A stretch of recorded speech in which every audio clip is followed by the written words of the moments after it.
مراقبہ تو fast track ہے، یہ ایک روحانی پرواز ہے، روحانی سفر کا دلچسپ سیگمنٹ ہے، بہت ہی ایزی ہے۔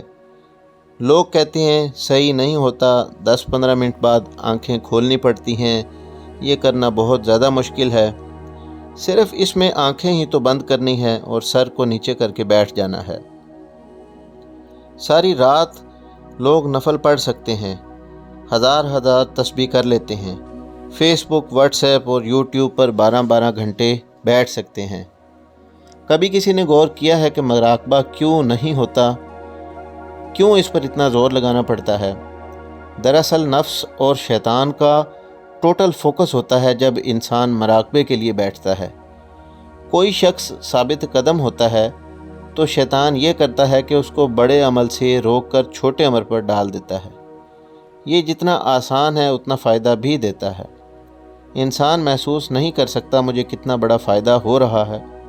جب انسان بیٹھ جاتا ہے تو شیطان ادھر ادھر کی فکر انسان کے دل میں ڈال دیتا ہے، یہاں تک کہ انسان کے دل میں وہ خیال بھی آ جائے گا جو اس نے 10 سال بھی نہیں سوچا ہوگا۔ کئی مرتبہ بہت تنگ کرنے والے اور بیہودہ خیال انسان کے ذہن میں آتے ہیں اور انسان پریشان ہو جاتا ہے۔ یہ چیز تو سوچ بھی نہیں سکتا تھا میں، میری جوانی یا بڑھاپا اتنا خراب ہے، یہ میں کیا کر بیٹھا ہوں۔ یہ سوچ کر ہم اٹھ ہی جاتے ہیں۔ شیطان کا اصل مقصد بھی تو یہی ہوتا ہے کہ انسان کسی طرح اٹھ جائے۔ انسان جب اللہ سے محبت میں اس کے قریب جانے کے لیے مراقبے کی حالت میں بیٹھتا ہے تو شیطان کی مداخلت سے انسان کا دھیان ادھر ادھر بھٹکنے لگتا ہے، تو انسان فوراً اپنے ذہن کو جھٹک کر پھر سے کوشش کرتا ہے، تو پھر انسان کو اس کا ڈبل اجر ملتا ہے۔ ایک شخص نے بیل گاڑی کے ذریعے اور ایک نے جہاز کے ذریعے جانا ہے، دونوں نے جانا ہے لاہور، تو کس کا مجاہدہ، کس کی مشقت زیادہ ہوگی؟ ظاہر ہے بیل گاڑی پر سفر کرنے والوں کو جو دھکے اور اذیت محسوس ہوتی ہے وہ جہاز پر جانے والے کو نہیں ہوتی۔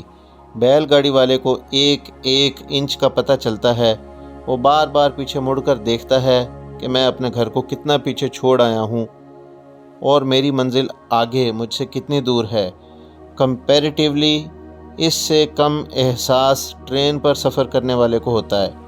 ٹرین میں سفر کرنے والا سو بھی سکتا ہے مگر بیل گاڑی والا سو نہیں سکتا، وہ کنٹینیوس جاگ رہا ہے، اس کو لمحہ بلمحہ پتہ چلتا ہے۔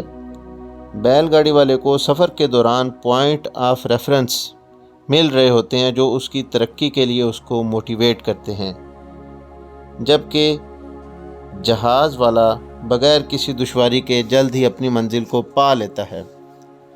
ہمارا کوئی عزیز رشتہ دار جب 5-6 سال بعد ہم سے ملنے گھر آتا ہے تو بچوں کو دیکھتا ہے، وہ کہتا ہے ماشاءاللہ اتنا بڑا ہو گیا ہے آپ کا بچہ، اتنا لمبا اور جوان ہو گیا ہے۔